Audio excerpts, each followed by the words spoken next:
Mohabbatein, stories behind the artist के श्रुति मधुर श्रोताओं का हम हार्दिक स्वागत करते हैं। आरजे स्टूडियो के यूट्यूब चैनल, स्पॉटिफाई और अमेजॉन म्यूजिक के एंटरटेनिंग फॉर्मेट पर हम आपका मनोरंजन करने एक बार फिर से हाजिर हैं। Mohabbatein, stories behind the artist के प्रोग्राम से आप जुड़ जाइए और हमारी कहानी पर गौर फरमाइए। पिछले एपिसोड में हम देवदास और पारो के चित्र को कहानी के माध्यम से चित्रित कर रहे थे। देवदास और पारो का चित्र अभी पूरा नहीं हुआ, मतलब उनकी कहानी अभी अधूरी है, जिसको पूरा करना जरूरी है। देवदास और पारो एक दूसरे को जान चुके हैं। वो दोनों दो जिस्म एक जान है, ये मान चुके हैं। फिर भी उनकी मोहब्बत अभी परवान नहीं चढ़ी, क्योंकि देवदास और पारो अभी उम्र के कच्चेपन यानी बचपन के दौर में है। स्कूल में साथ पढ़ते हुए दोनों की मित्रता हुई। इसी मित्रता ने प्रेम को अंकुरित किया और इस प्रकार दोनों का स्नेह बढ़ता गया। देवदास आगे की पढ़ाई के लिए गांव से शहर चला जाता है और पारो उसकी प्रतीक्षा करने लगती है। पारो की प्रतीक्षा की समीक्षा आज की कहानी में सुनिए। देवदास के चले जाने से हवेली सूनी हो गई। हर किसी को देवदास की याद सताने लगी। शहर से खबर आई कि देवदास का मन कोलकाता में लगने लगा है। सब इस बात से खुश थे कि देवदास को कोलकाता भाग गया है, लेकिन मुझे इस पर शंका थी। मैं देवदास के मन और उसके दिल को अच्छे से जानती थी। कोलकाता उसे अच्छा लग ही नहीं सकता। गांव को छोड़कर, मुझसे बिछड़कर वो कहीं नहीं रह सकता। पारो, तुम सच कह रही हो। मैं तुमसे दूर आकर पछता रहा हूं। एक एक पल मुश्किल से बीत रहा है। जाने वाला पल छिन मन का सुख चैन छीन रहा है। माँ बाबूजी अभी मुझे कोलकाता घुमा रहे हैं। काली माँ का मंदिर और गंगा घाट दिखा रहे हैं। हावड़ा ब्रिज के दर्शन भी कर चुका हूं। देखकर आश्चर्य हुआ। बिना स्तंभ के लोहे का बना हुआ ये पुल हमें आत्मनिर्भर बनने की शिक्षा दे रहा है।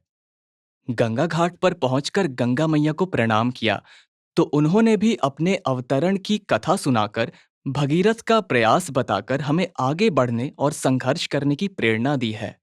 माता काली का प्रसाद खाकर आत्मा तृप्त हो गई। ऐसा लगा जैसे जीवन सफल हो गया हो। मैं तो यहाँ अपना भविष्य सफल करने आया हूं, लेकिन मेरा भविष्य तो तुम हो पारो। तुमसे दूर रहकर मेरा अतीत, वर्तमान और भविष्य सब बिगड़ जाएगा। ये अंदेशा मेरे मन को परेशान कर रहा है। देवदास का यह अंदेशा ही संदेशा बनकर पारो के मन तक पहुंच गया है। भ्रम की लहरें व्यर्थ नहीं है, इनमें भय का क्रम छिपा हुआ है। लेकिन इस समय दोनों ही विवश होकर समय के पहिए पर घूम रहे हैं, इसलिए एक दूसरे से मिल नहीं पा रहे हैं। तुम गांव से शहर चले गए और मैं गांव में रहकर भी गांव में नहीं हूं, तुम्हारे पास हूं, लेकिन दिखाई नहीं दूंगी। इसी का नाम विवशता है। तुम हौसला रखो, सब ठीक हो जाएगा। समय का पहिया जो हमें आज अलग कर रहा है, कल वापस मिला देगा। मैं इस कल की प्रतीक्षा कर रही हूं, तुम भी प्रतीक्षा करो। और हां, तुम्हें जिस काम के लिए भेजा गया है उसे ध्यान से करना, मतलब कि मन लगाकर पढ़ना और जल्दी पढ़कर वापस आ जाना। पता नहीं तुम्हारे लौटने तक मेरे स्कूल का आना जाना चलता रहेगा या नहीं। मैं जब तक स्कूल जाऊंगी अपने बगल की जगह पर किसी को नहीं बैठने दूंगी, वो तुम्हारा स्थान है। ये देवदास का अंदेशा था, जिसके उत्तर में पारो ने अपना संदेशा पहुंचा दिया। पारो, हम दोनों एक दूसरे का स्थान जानते हैं, मित्र हैं, इसीलिए मित्रता का व्यवहार मानते हैं। तुम अपना ध्यान रखना और मित्रता का मान रखना। अच्छा, अब मुझे आज्ञा दो। कुछ समय माँ बाबूजी के साथ बिताना है। उन्हें भरोसा दिलाना है कि वो जिस मकसद से मुझे यहां लेकर आए हैं अवश्य पूरा होगा। मैं उनकी सब बातें मानूंगा, सपने को साकार करूंगा, क्योंकि उनका सपना पूरा होने के बाद ही मेरे सपने को पूर्ण विराम लगेगा। मेरा सपना तुम हो पारो। देवदास की बातों से मन और आत्मा दोनों बहल जाती हैं। इसीलिए हम दोनों दूर रहकर भी अपना संवाद बनाए हुए थे। समय का पहिया अपनी गति से चल रहा था, जो सबको चला रहा था, जिसके चलते नए साल का आगमन हो गया। स्कूल खुल गए, देवदास कोलकाता के स्कूल में पढ़ाई करने जाने लगा और पारो गांव के स्कूल में देवदास को ढूंढने लगी। ये सिलसिला कई बरसों तक चलता रहा। हर साल देवदास के अच्छे नंबरों से पास होने की खबर आती रही, मगर पारो का स्कूल जाना बंद हो गया है। गांव में लड़कियों को ज्यादा पढ़ाने का चलन नहीं होता। देवदास को गांव छोड़े हुए 5 साल से ज्यादा का समय हो गया है। उसकी मैट्रिक की पढ़ाई पूरी हो चुकी है। सुना है कॉलेज जाने लगा है। पारो को उसके कॉलेज जाने की बेहद खुशी है और डर भी। शहर के कॉलेज में लड़के लड़कियां साथ पढ़ते हैं।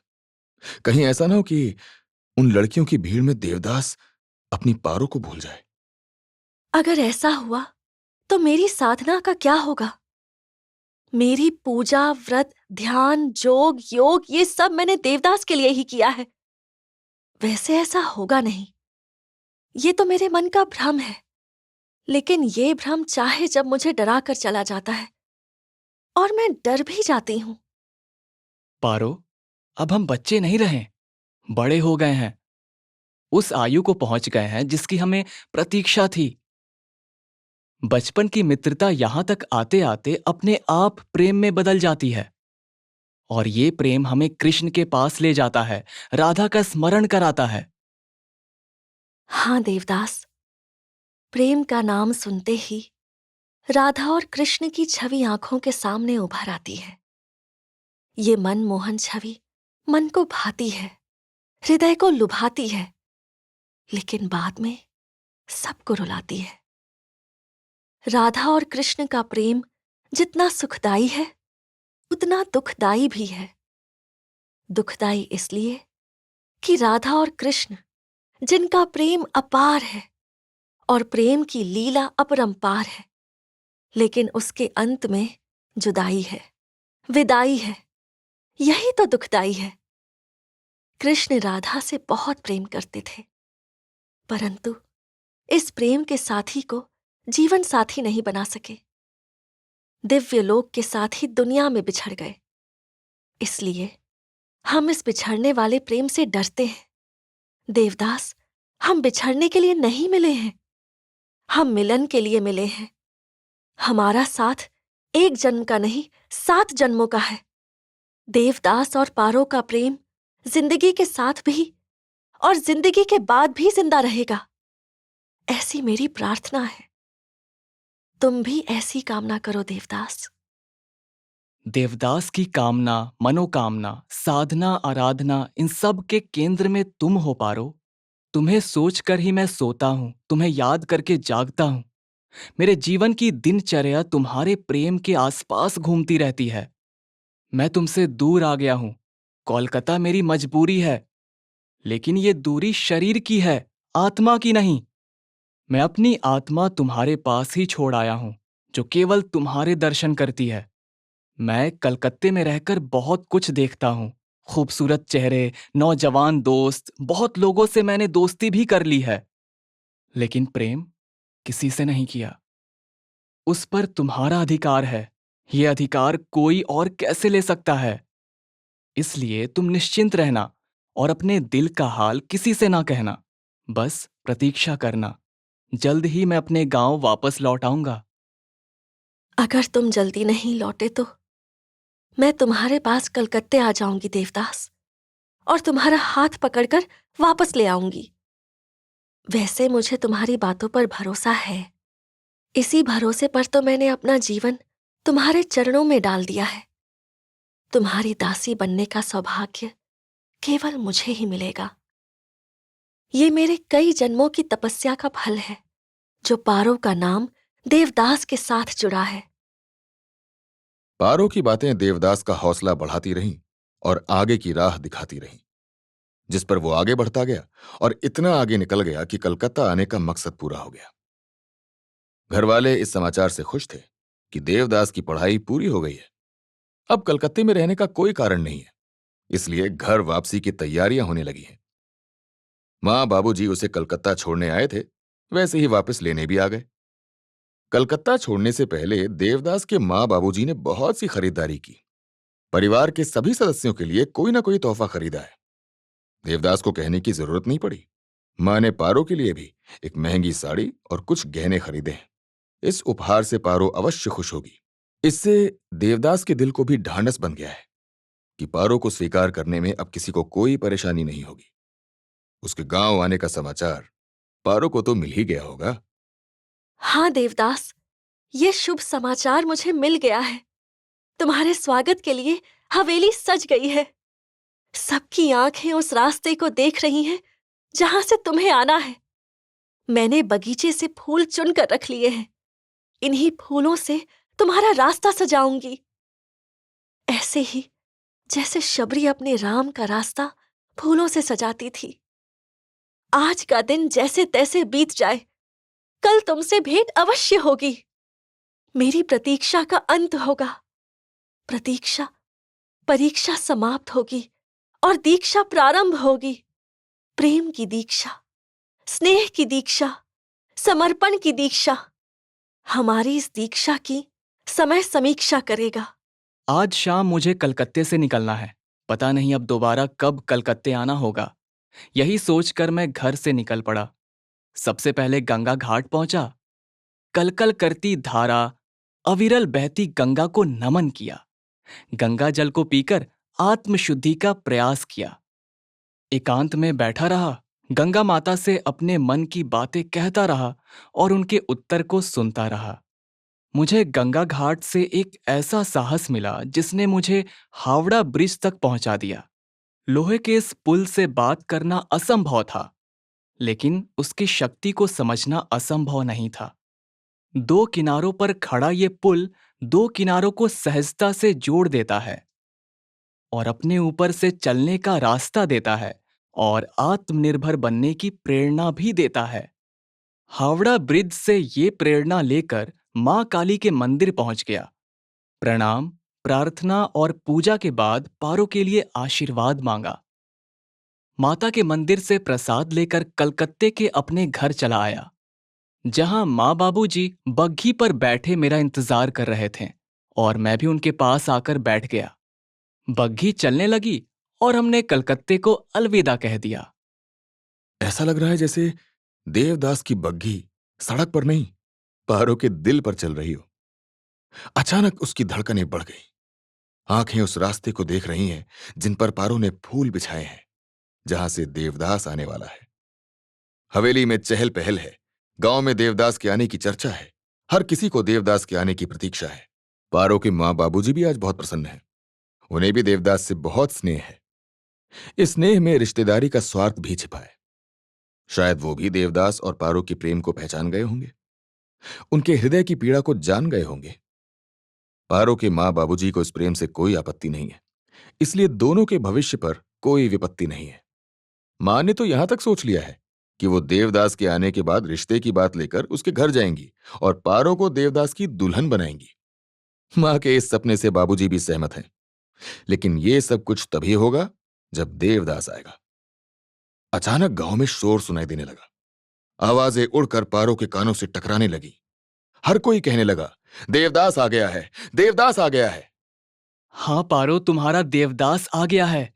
फूल के पास भंवरा, दिए के पास पतंगा लौट आया है। पारो, तुम कहाँ हो? देखो, मैं तुम्हारे बिछाए हुए फूलों पर चल रहा हूं।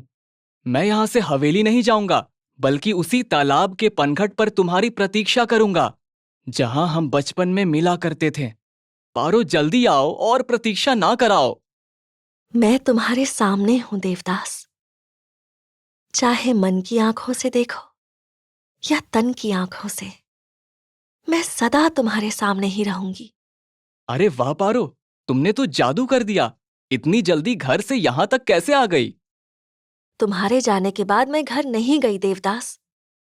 मेरी आत्मा तुम्हारी प्रतीक्षा करती रही। केवल शरीर घर जाकर आराम करता है, आत्मा नहीं। तुमने ठीक कहा पारो। आत्मा मेरी भी इसी गांव में रुक गई थी। केवल शरीर कलकत्ते गया था। अब हम सदा के लिए एक हो जाएंगे, कभी दूर नहीं जाएंगे। सारी बातें यहीं कर लोगे? चलो पनघट पर चलते हैं। पुरानी यादों को याद करेंगे, बचपन से अभी तक की कहानी दोहराएंगे, प्रेम का आनंद उत्सव मनाएंगे। हमने पारो का हाथ थाम लिया और चल पड़े पनघट की तरफ। गांव वाले हमें देखते रहे। देवदास और पारो की मित्रता तो पहले से ही मशहूर है, इसलिए किसी को हमारे साथ चलने पर कोई आपत्ति नहीं थी। हम पारो के साथ पनघट पहुंच गए, पानी में उतर गए, एक दूसरे पर पानी उछालने लगे, पानी से खेलने लगे, मन की प्यास बुझाने लगे और प्रेम की प्यास बढ़ाने लगे। हाँ देवदास, अब हम बड़े हो गए हैं। तुम शहर से कॉलेज पढ़कर आए हो और गांव में मेरी पढ़ाई पूरी हो गई है। अब हम रोज रोज स्कूल में नहीं मिल सकते। पानी के बहाने पनघट पर कितनी बार आएंगे? अब हमारा मिलना मुश्किल हो जाएगा। नहीं पारो, हमें मिलने से कोई नहीं रोक सकता। हम एक दूसरे के लिए ही बने हैं, ये बात हम जानते हैं और हमारे घर वाले भी मानते हैं। सिर्फ घर वालों के मानने से बात नहीं बनेगी देवदास। बात को आगे बढ़ाना पड़ेगा, तब बात बनेगी, वरना हमारी बात अधूरी रह जाएगी। तुम समझ रहे हो ना देवदास? ऐसी कोई बात नहीं है पारो, जिस बात को तुम्हारा देवदास ना समझे। तुम अपने प्रेम को उसके परिणाम तक ले जाना चाहती हो, मतलब लगन और ब्याह की बात बताना चाहती हो, जिसे कहते हुए तुम्हें लाज आ रही है। लेकिन इस बात को समझते हुए मुझे बड़ा आनंद आ रहा है। वो शुभ मुहूर्त कब आएगा जब पारो देवदास की दुल्हन बनकर हवेली में आएगी। मुझे उस शुभ मुहूर्त की प्रतीक्षा रहेगी। प्रतीक्षा के समय को परीक्षा ना बनाओ देवदास। जल्दी से बात आगे बढ़ाओ और दुल्हन बनाकर मुझे अपने घर ले जाओ। मैं आज ही अपने घर वालों से बात करूंगा, ब्याह का प्रस्ताव लेकर तुम्हारे घर भेजूंगा। पर याद रखना, तुम्हारे माँ बाबूजी कहीं इस रिश्ते से इनकार ना कर दें। नहीं देवदास, ऐसा नहीं होगा। मेरे माँ बाबूजी का भी यही सपना है। वो अपनी पारो को देवदास के घर भेजना चाहते हैं। लेकिन हाँ, तुम अपने घर वालों को रिश्ता लेकर मेरे घर ना भेजना, नहीं तो सब लोग नाराज हो जाएंगे। ये तुम क्या कह रही हो पारो? मेरे घर वाले ब्याह का संदेशा लेकर आएंगे तो इसमें नाराज होने वाली क्या बात है? मेरे परिवार की परंपरा थोड़ी अलग है। हमारे यहाँ लड़के वाले ब्याह का रिश्ता लेकर नहीं आते, बल्कि लड़की के घर से शादी का संदेशा जाता है। मेरे माँ बाबूजी तुम्हारे घर आने के लिए तैयार हैं। तुम अपने घर में उनका स्वागत अच्छे से करना, प्रेम से उनकी बात सुनना और मान सम्मान से इस रिश्ते को स्वीकार कर लेना। तुम चिंता ना करो पारो, सब कुछ ऐसा ही होगा जैसा तुम चाहती हो। तुम अपने माँ बाबूजी को कल ही हमारे घर भेज देना। वो जितनी जल्दी हमारे घर आएंगे, ब्याह की शहनाई भी उतनी ही जल्दी बजेगी। इसके बाद देवदास और पारो का प्रेम सफल हो जाएगा। हमारी प्रेम कहानी को पूर्ण विराम लग जाएगा और हमारा गृहस्थ जीवन शुरू हो जाएगा। पारो और देवदास के प्रेम को ईश्वर की इच्छा मानकर घर वालों ने स्वीकार कर लिया। पारो की मां रिश्ते का शगुन लेकर बंगाली परंपरा के अनुसार देवदास के घर पहुंच गई। हवेली में देवदास और पारो के प्रेम की चर्चा होने लगी। देवदास को अपने माता पिता पर पूरा भरोसा था कि वो इस प्रस्ताव को अवश्य स्वीकार करेंगे। इसी विश्वास के सहारे देवदास पारो के पास आ गया। दोनों एक बार फिर पनघट पर मिलकर शांत मन से बातें करने लगे और वहां हवेली में तूफान आ गया। देवदास की माता ने पारो के रिश्ते को ठुकरा दिया, उसकी मां का अपमान किया, ब्याह के शगुन का निरादर किया।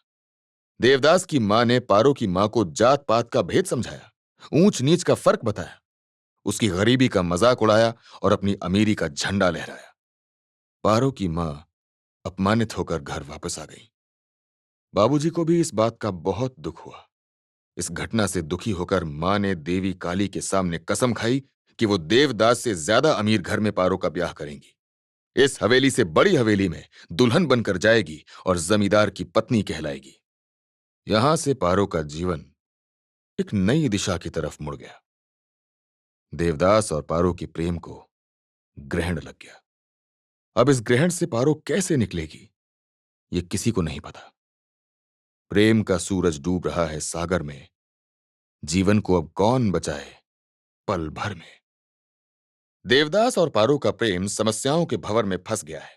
अब इसका अंजाम क्या होगा? देवदास और पारो की शादी कैसे होगी? देवदास पारो का हाथ थामेगा या घर वालों की बात मानेगा?